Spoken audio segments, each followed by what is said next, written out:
Hoy, distinguidos amigos, estamos de gracia porque se nos ha dado la posibilidad de llevar a ustedes mensajes auténticos del superhombre Samael Aún Weor, de nuestro avatar, del presidente fundador del gnosticismo universal, del dador de la última cultura. Y vamos a escuchar en sus propias palabras una cátedra. Pero antes permítanme decirles que se trata de el sexo, el hombre y los charlatanes académicos en un estudio auténtico de la ciencia pura. En la antropología del superhombre Samael Aún Weor, con sus facultades superlativas del ser. Por favor, distinguidos amigos, les ruego ver esta cátedra 2 o 3 veces, porque es sumamente importante para la humanidad. Y ahí nosotros nos tomamos la libertad o la oportunidad de presentarlas para que sean difundidas auténticamente, correctamente, en sus propias palabras, sin desfiguraciones. Muchas gracias y hasta pronto. Bueno, hermanos, vamos a comenzar nuestra cátedra de esta noche.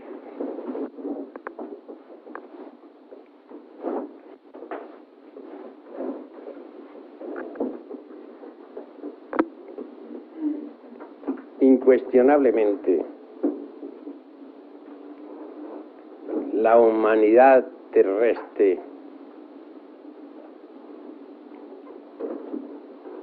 ha pasado por diversas fases de desenvolvimiento, y esto es algo que debemos analizar juiciosamente.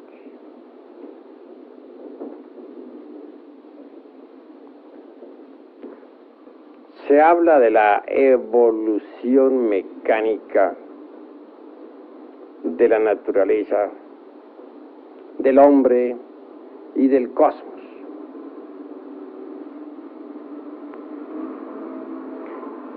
Desde el punto de vista antropológico, hemos de comprender que existen dos clases de evolución. La primera se iniciaría, obviamente, con la cooperación sexual debidamente comprendida en todos y cada uno de sus aspectos.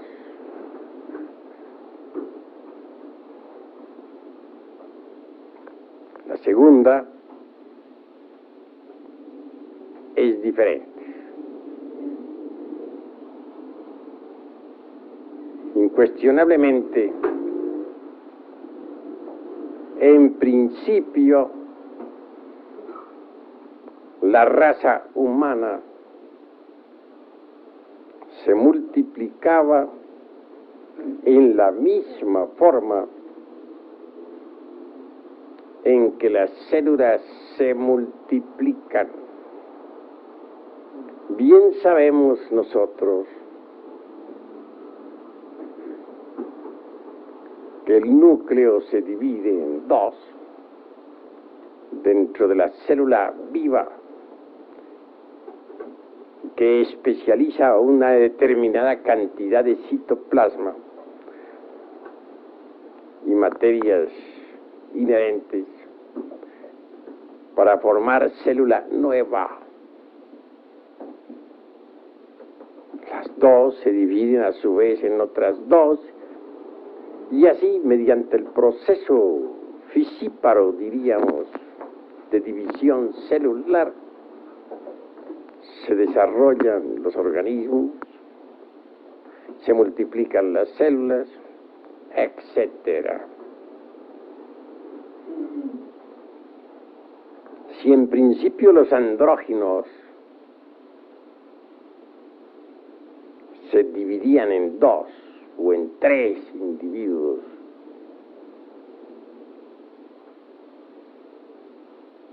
Para reproducirse. Más tarde todo eso cambió. Y hubo de prepararse el organismo para reproducirse posteriormente mediante la cooperación sexual.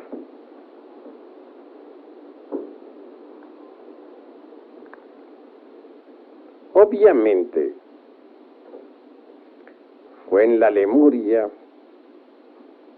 continente situado otrora en el Océano Índico,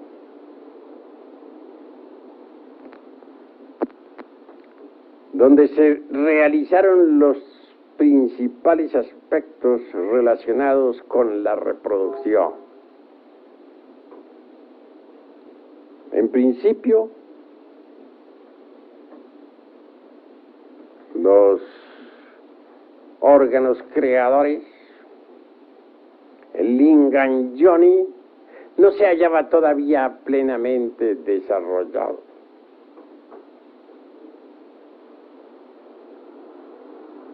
Se hacía necesario que estos órganos de la especie cristalizaran totalmente y se desenvolvieran a fin de que más tarde en el tiempo pudiera realizarse concretamente la reproducción de la especie humana mediante la cooperación sexual.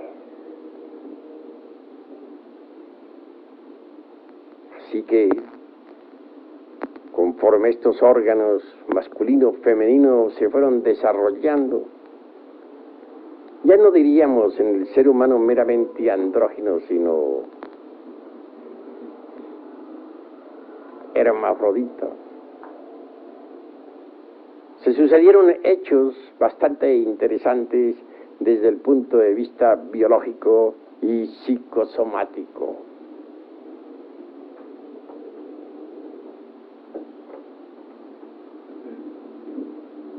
La célula fertilizante, por ejemplo, lograba hacer contacto con el óvulo y así tal célula átomo se desprendía del organismo del padre-madre para desarrollarse y desenvolverse. Como secuencia o corolario, mediante procesos muy delicados devenía luego una nueva criatura.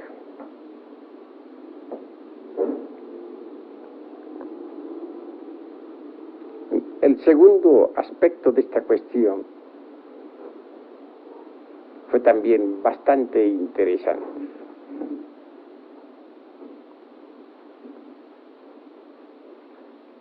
Si bien es cierto que en principio gérmenes vivientes se desprendían como radiación atómica para desarrollarse exteriormente y convertirse en nuevas criaturas, en el segundo hubo cierto cambio favorable. Podría decirse que el huevo fecundado, el óvulo que normalmente el sexo femenino elimina de sus ovarios cada mes, tenía cierta consistencia extraordinaria. Era ya un huevo en sí mismo, en su constitución intrínseca. Un huevo fecundado interiormente dentro del padre-madre, dentro del hermafrodita. Un huevo que al salir al mundo exterior podía desenvolverse o incubarse hasta que al fin se abría para que una criatura emergiera de allí, criatura que se alimentaba con los pechos del padre madre. Y esto de por sí ya es bastante interesante. Mucho más tarde en el tiempo fue notándose que ciertas criaturas devenían a la existencia con un órgano más desarrollado que otro. Al fin llegó el momento en que la humanidad se dividió en sexos opuestos. Cuando esto sucedió, cuando esto acaeció, entonces se necesitó la cooperación sexual para crear y volver nuevamente a crear.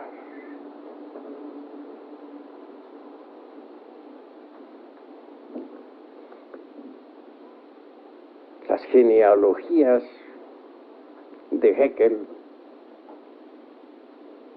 con respecto al posible origen del hombre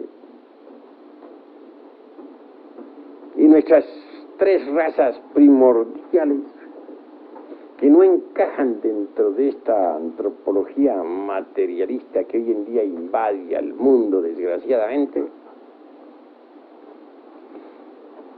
son en verdad el hazmerreír de los antropólogos materialistas, enemigos de lo divinal. Ellos se burlan por igual, tanto de la genealogía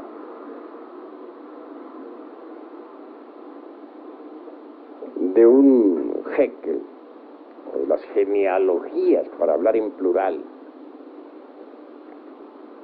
como de los linajes aquellos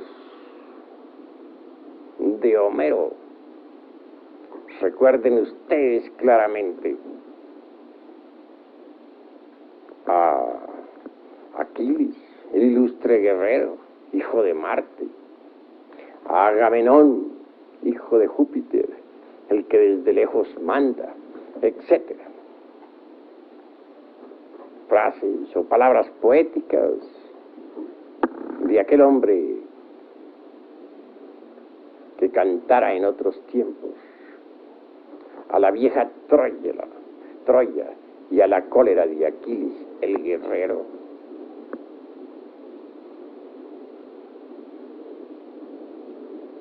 Tenemos que hablar muy claro en todas estas cuestiones antropológicas. Es obvio. Los científicos de esta época tendrán que resolverse por Paracelso, el padre de la química, o por el Saussure de Haeckel, el famoso Saussure mitológico.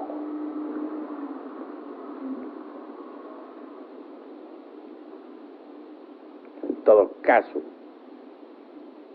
es mucho lo que tenemos que analizar e investigar dentro del terreno exclusivamente antropológico. Si se negara la división de la célula viva o el proceso reproductivo primigénito o primordial, tendría que negarse también, de hecho, la reproducción del monerón o átomo del abismo acuoso de Haeckel, dividiéndose a sí mismo para multiplicarse. La ciencia en realidad de verdad, en modo alguno podría pronunciarse científicamente contra ese sistema primigenio de reproducción mediante división celular, es decir, mediante el acto fisíparo.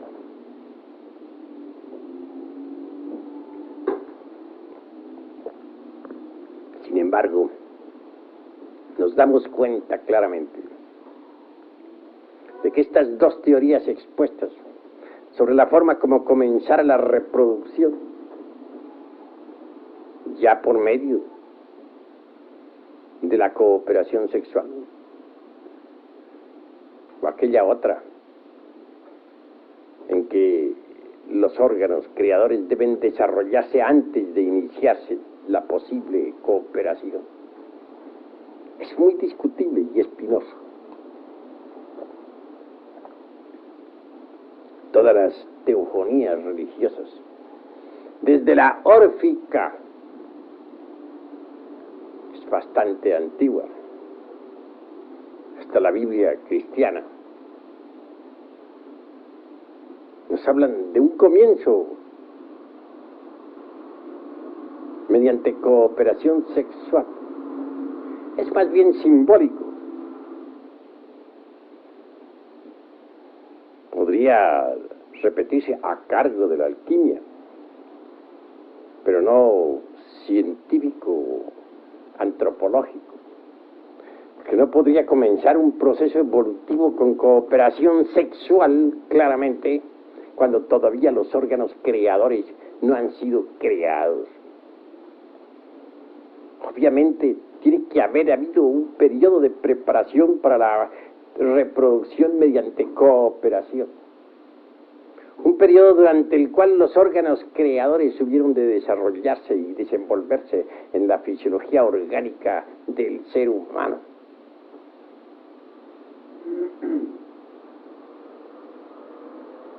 Las escrituras religiosas, tanto del Oriente como del Occidente, han sido muy alteradas, excepto la del Vishnu Purana, por ejemplo, donde se dice que Daksha, después de haber dado a los seres humanos la capacidad de reproducirse mediante la cooperación, declaró, mucho antes que el ser humano pudiera tener esa capacidad, mucho antes que la cooperación sexual entre hombre y mujer existiera, existían ya otros modos de reproducción. Se refiere a etapas anteriores a la formación de los órganos creadores en el ser humano. No llego yo hasta el grado de afirmar en forma enfática que aquellos sistemas anteriores a la cooperación no tuvieran alguna relación con la energía creadora. Pienso claramente que la energía sexual propiamente dicha tiene otras formas de manifestación. Y antes de que los órganos creadores en la humana especie se hubiesen desarrollado, tal energía tuvo otros modos de expresión para crear y volver nuevamente a crear.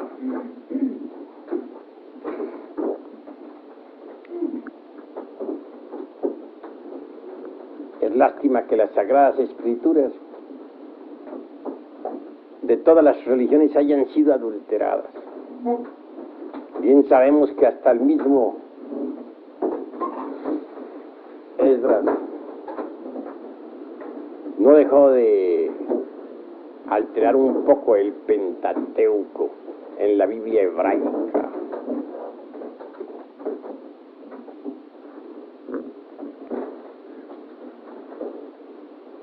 Pero a todas estas se hace indispensable que nosotros sigamos analizando y reflexionando. ¿Dónde se desenvolvieron las distintas razas? Ya hemos dicho muchas veces eso del noepitecoide resulta bastante absurdo. Lo mismo que su sinocéfalo con cola, el mono sin cola y el hombre arbóreo. Cuestiones de mera utopía que no tiene basamentos de ninguna especie. Ya nos reímos bastante sobre el Saussure mítico de Haeckel, aquella especie de chango con capacidad ablativa, algo así como el eslabón perdido entre el mono y el hombre.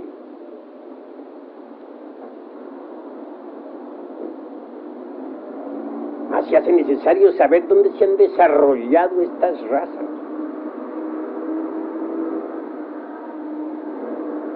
¿En qué escenarios se han desenvuelto estas evoluciones e involuciones de la humanidad?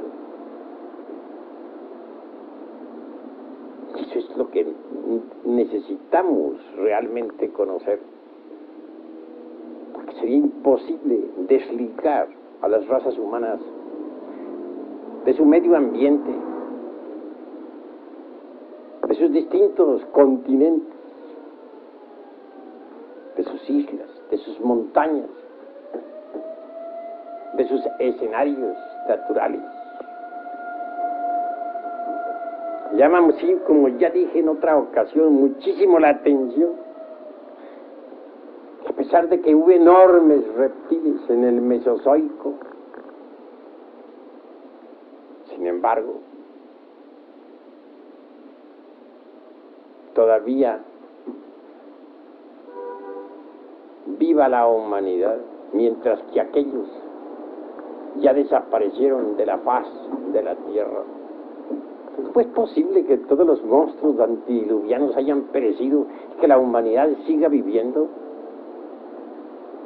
Hemos puesto mucho énfasis en ese asunto y se hace necesario pensar un poco o bastante.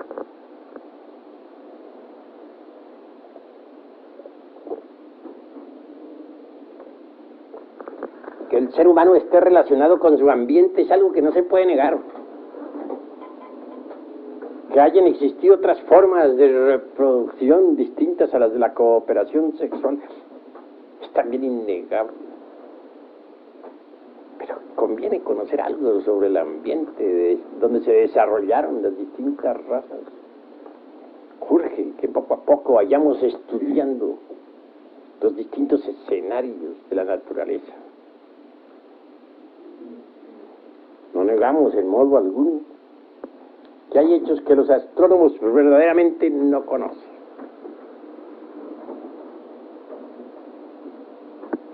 ¿Qué saben ellos, por ejemplo, sobre los cambios o modificaciones del eje de la Tierra en relación con la oblicuidad de la elíptica?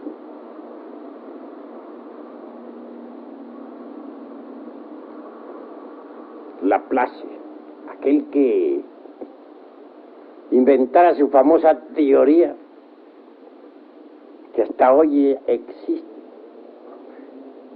afirmando que todos los mundos salen de sus correspondientes nebulosas, hecho que nunca ha sido comprobado.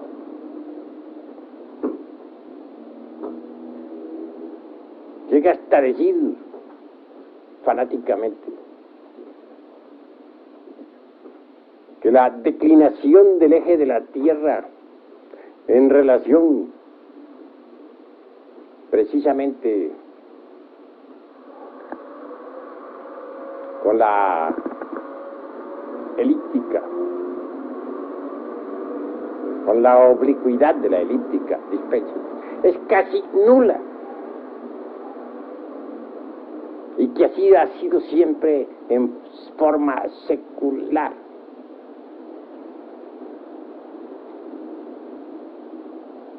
La geología incuestionablemente está en contra, hasta cierto punto, de estos conceptos de la astronomía. Claro que la desviación del eje de la Tierra dentro de la oblicuidad de la elíptica, o la inclinación, para ser más claro, implica periodos, dijéramos, glaciarios, que se suceden siempre a través de las edades.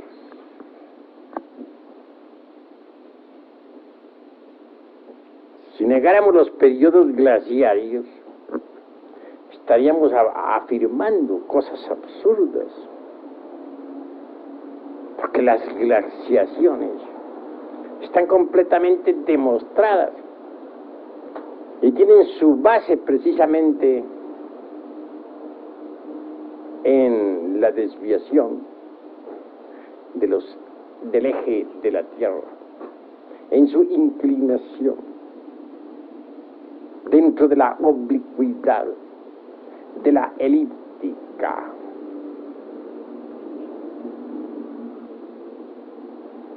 Así que está demostrado con entera claridad mediante los estudios geológicos tal desviación que niegan los astrónomos.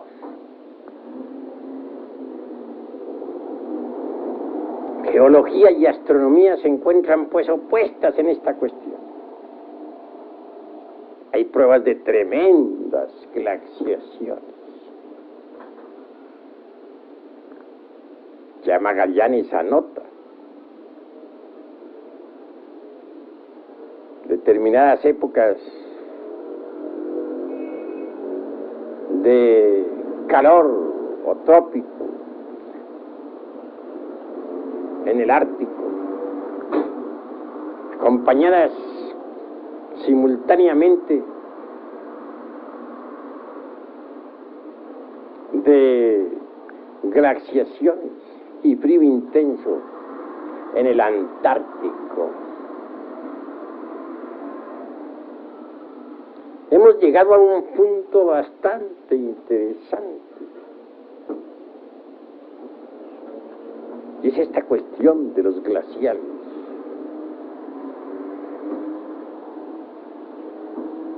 Parece increíble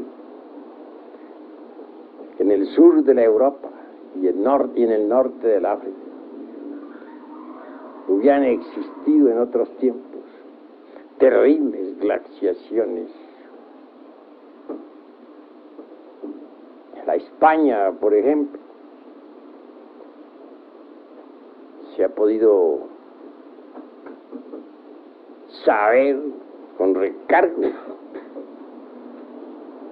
cargo a la época silúrica,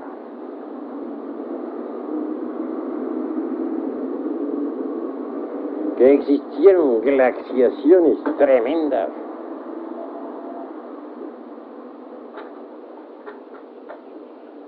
Y esto está demostrado a través de todos los estudios de la paleontología.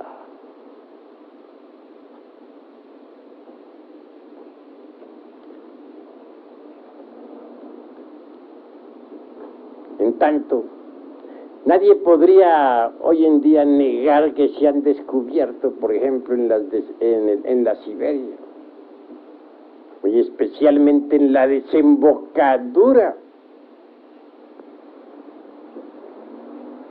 de ciertos ríos, como el Obi y otros. Cadáveres momificados de animales antediluvianos. Esto significa que la Siberia, que fue tan fría, en otros tiempos fue trópico de gran calor. Lo mismo que la Groenlandia, la península escandinavia de Suecia y Noruega, hasta Islandia, y todo esa herradura que rodea totalmente al Polo Norte. Si hubiera habido calor en esas regiones, imposible, diría cualquiera. Y sí, la paleontología lo ha confirmado. Criaturas bastante interesantes han sido descubiertas precisamente en las citadas bocas de los ríos que he citado, que he mencionado. Y esto nos invita a todos a la reflexión. Durante la época de la Atlántida, los polos norte y sur no estaban donde están ahora. Entonces el polo norte, el Ártico, estaba ubicado sobre la línea ecuatorial, en el punto más extremo oriental del África,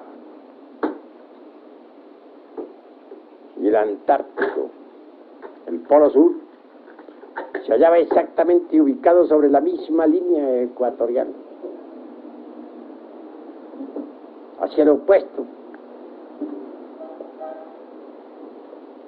un lugar específico en el Pacífico.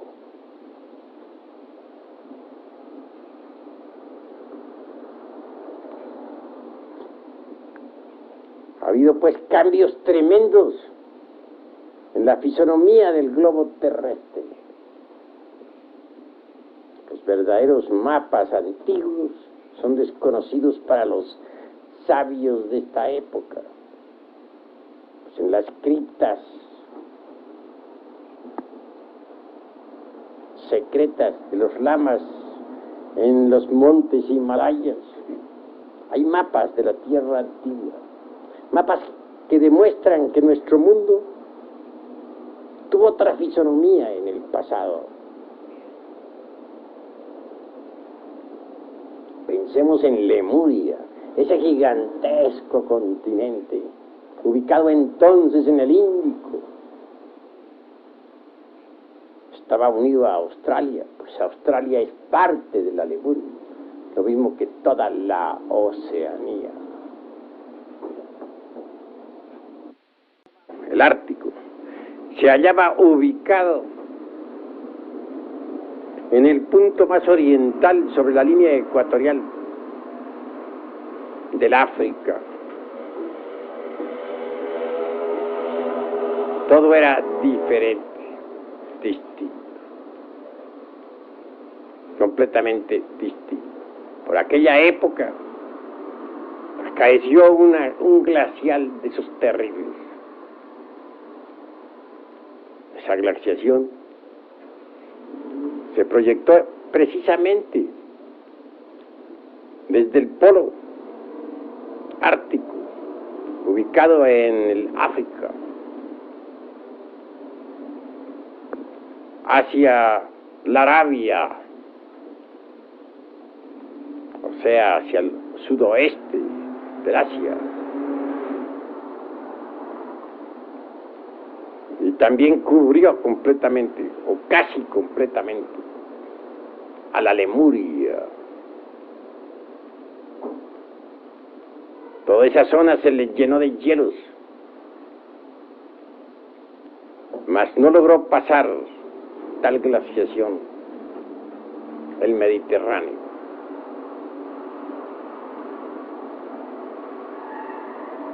Resulta pues interesante que hay épocas en que nuestro mundo tierra pasa por tales glaciaciones, en que el hielo invade determinadas zonas, en que mueren millones de criaturas. Y todo eso se debe realmente a la inclinación del eje de la Tierra en relación con la oblicuidad de la elíptica.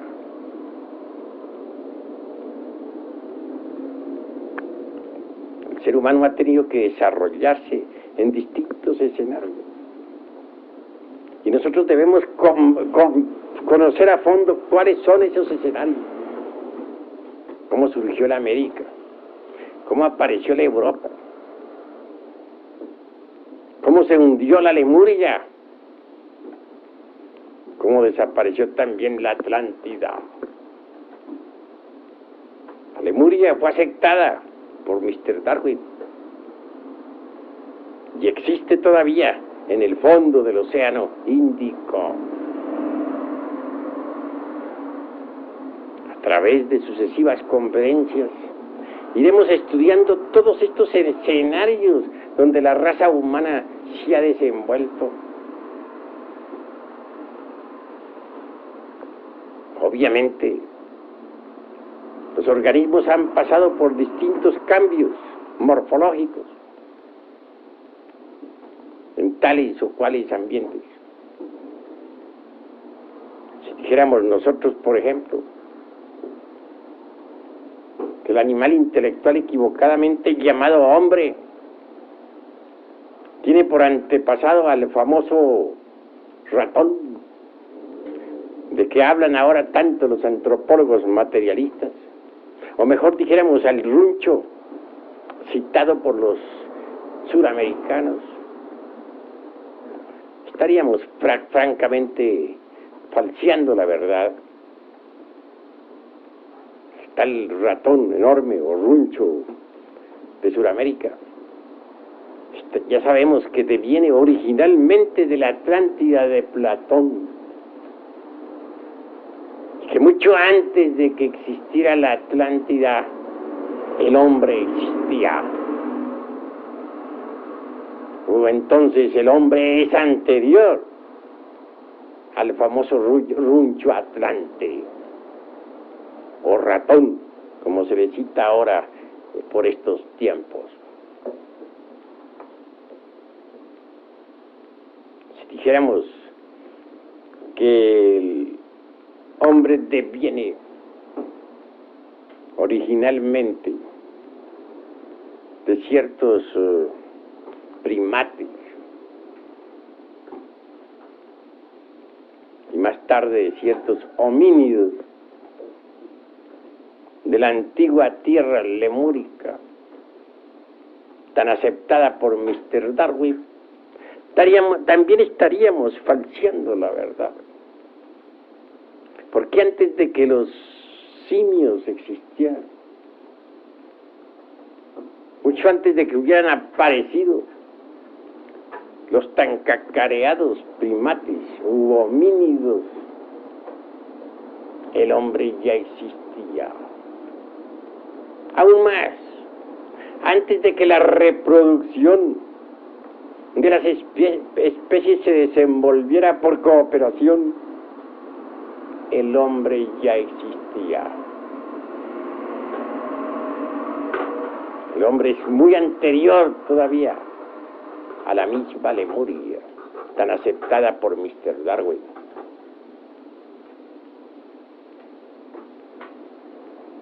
Obviamente, tenemos que reconocer esta raza humana que ha sido estudiada en forma, dijéramos, superficial por los antropólogos materialistas y que ha pasado desde los tiempos monolíticos por las etapas del Eoceno, del Mioceno y del Plioceno, es más antigua todavía que los continentes Atlante y Lemur. Mas será necesario, repito, seguir estudiando los distintos escenarios de nuestro mundo para comprender mejor los diversos procesos de evolución e involución de las distintas razas humanas. Por de pronto, quiero decirles que nosotros los gnósticos somos firmes en nuestros conceptos y que si se nos pone a escoger entre un Paracelso como padre de la química moderna o un Haeckel como creador del famoso Saussure mítico, francamente nos resolvemos por el primero, por el gran sabio Paracelso. Hasta aquí mis palabras por esta noche. Paz inverencial.